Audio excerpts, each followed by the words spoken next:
ब्रह्मांड का एक अटल नियम है, कर्म लौट कर आता ही है।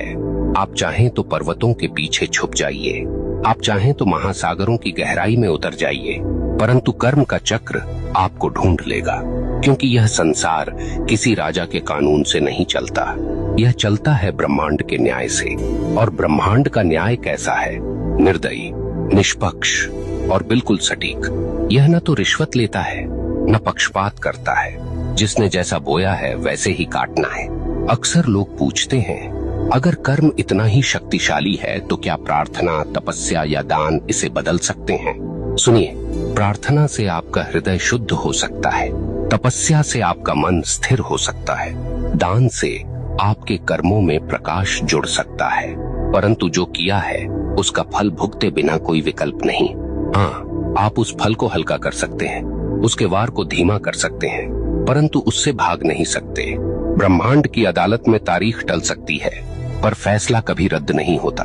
अब सोचिए, जब आप किसी इंसान के साथ अन्याय करते हैं तो वास्तव में क्या होता है? वह इंसान आपको कोसता है, उसकी आत्मा से निकली आह सीधी ब्रह्मांड तक पहुंचती है और ब्रह्मांड इसे दर्ज कर लेता है।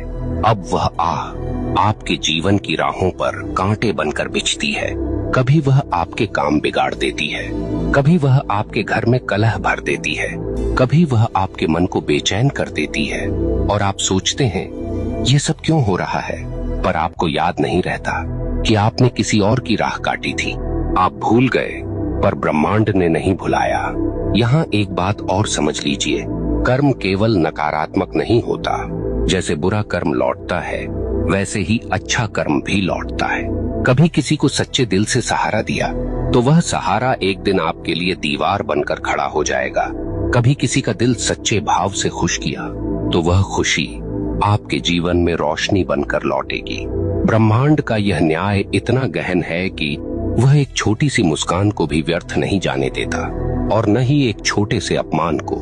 यहाँ मैं आपको एक कठोर सत्य बताना चाहता हूँ, आपका कर्म केवल आपकी वर्तमान जिंदगी को प्रभावित नहीं करता, यह आपके अगले जन्म तक जाता है।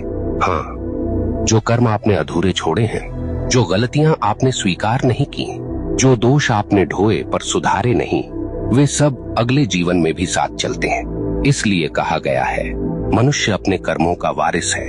आप सोचते हैं मैं तो मर जाऊंगा, इससे किसे फर्क पड़ेगा? परंतु मरने से कर्म का खाता बंद नहीं होता। आपके शरीर का अंत होता है, पर आपकी आत्मा वही सब लेकर आगे बढ़ती है। ब्रह्मांड तब तक चैन नहीं लेता जब तक आपको आपके कर्मों का फल न दिला दे। अब आपसे एक प्रश्न पूछता हूँ, क्या आपने कभी देखा है कि कोई बच्चा जन्म लेते ही संघर्ष में होता है और कोई जन्म लेते ही वैभव में? क्या आपने कभी सोचा है क्यों कोई अपंग पैदा होता है और क्यों कोई जन्म से ही स्वस्थ और बलवान? क्यों कोई भूख में जन्म लेता है और क्यों कोई सोने की थाली लेकर? यह सब संयोग नहीं, यह सब कर्म का लेखा है। ब्रह्मांड किसी को बिना कारण दुख या सुख नहीं देता। अब एक और गहरी बात, कर्म केवल व्यक्तिगत नहीं, सामूहिक भी होता है। कभी आपने देखा है कि किसी पूरे समाज पर विपत्ति आती है, पूरा नगर डूब जाता है, पूरा गांव अकाल झेलता है, कभी कभी पूरे राष्ट्र पर संकट आता है। क्यों? क्योंकि उस समाज के सामूहिक कर्म का परिणाम वही होता है। अगर लोग सामूहिक रूप से अन्याय करें, सामूहिक रूप से भ्रष्टाचार करें, सामूहिक रूप से निर्दोषों को सताएं, तो उसका फल सबको भुगतना पड़ता है।